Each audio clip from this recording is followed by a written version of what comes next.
Updates at pinakahuling mga usapin sa mundo ng palakasan. Atin ang pakinggan dito sa Ang Pilipinas Ngayon.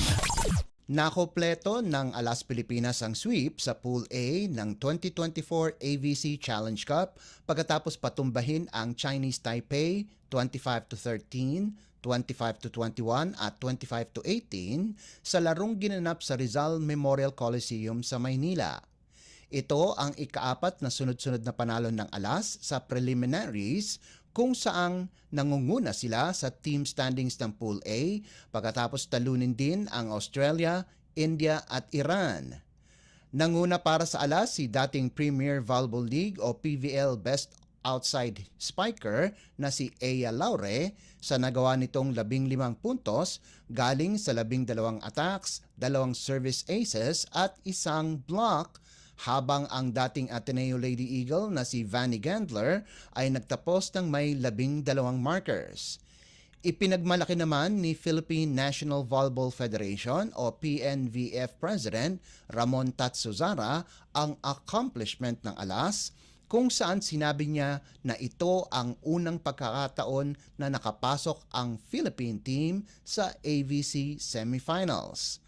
Dahil sa panalo, makakatapat ng Alas Pilipinas ang Kazakhstan sa knockout crossover semifinals sa Martes para sa pagkakataon na pumasok sa finals. Updates at pinakahuling mga usapin sa mundo ng palakasan. Atin ang pakinggan dito sa Ang Pilipinas Ngayon. Natupad ang pangarap ng University of Perpetual Help System Delta pagkatapos kunin ang kanilang ikaapat na sunod-sunod na kampyonato sa NCAA Season 99 Men's Volleyball. Ito ay pagkatapos talunin ng Perpetual ang Emilio Aguinaldo College 25-14, 25-22 at 29-27 sa Game 2 na kanilang finals series sa larong ginanap sa Phil Oil Eco Oil Center.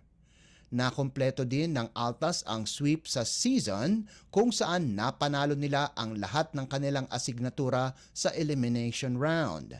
Ito rin ang ikalawang four-peat ng Perpetual kung saan nagawa din nila ito 14 na taon na ang nakaraan mula Season 86 hanggang Season 89.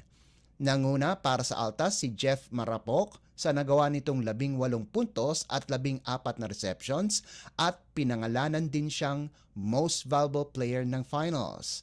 Ang back-to-back season most valuable player naman na si Louie Ramirez ay nagtapos ng may 14 na markers habang nagambag si Kobe Tabuga ng 13 puntos at 6 na digs. Sa panig naman ng women's volleyball, nakopo ng De La Salle College of St. Benilde ang titulo ng NCAA Season 99 Women's Volleyball pagkatapos nilang dominahin ang Colegio de San Juan de Letran 25-18, 25-17 at 25-18 sa Game 2 ng kanilang serye. Nakompleto ng Lady Blazers ang kauna-unahang three-peat ng Benilde habang pinalawig ang kanilang winning streak sa 40 simula pa noong 2020. Dinomina din ng Lady Blazers ang Lady Knights sa Game 1 kung saan kinailangan lamang nila ng 3 sets, 25-21, 25-15 at 25-14. Updates at pinakahuling mga usapin sa mundo ng palakasan. Atin ang pakinggan dito sa Ang Pilipinas Ngayon.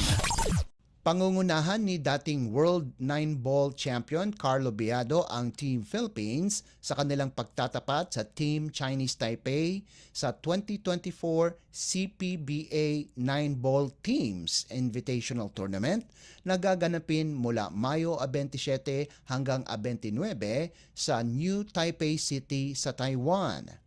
Kasama ni Biado na mga kalaban ang magagaling na players ng Taipei ay sina Johan Chua, James Arañas, Jeffrey Ignacio at Bernie Regalario.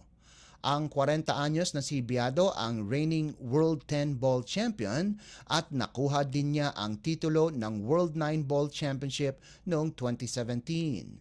Naging two-time All-Japan Championship winner si Chua at miyembro din ito ng Nationals noong 2022 World Team Championship kung saan nagwagi siya kasama si Nabiado at Rubilen Amit. Kasama si Arañas, naging kampiyon din si Chua sa 2019 Super Billiard Expo Championship. Samantala, nanguna naman si Ignacio sa 2024 Indonesia International 10-Ball Open sa Jakarta nito lamang buwan ng Enero. Ang mananalong koponan ay makakatanggap ng 15,000 dolyar habang may consolation prize naman na 7,500 dolyar. Updates at pinakahuling mga usapin sa mundo ng palakasan. Atin ang pakinggan dito sa Ang Pilipinas Ngayon. At yan ang pinakahuling balita sa larangan ng palakasan. Para sa Radyo Pilipinas World Service, ito po si Leo Magpayo. Magandang araw. Updates at pinakahuling mga usapin sa mundo ng palakasan. Atin ang pakinggan dito sa Ang Pilipinas Ngayon.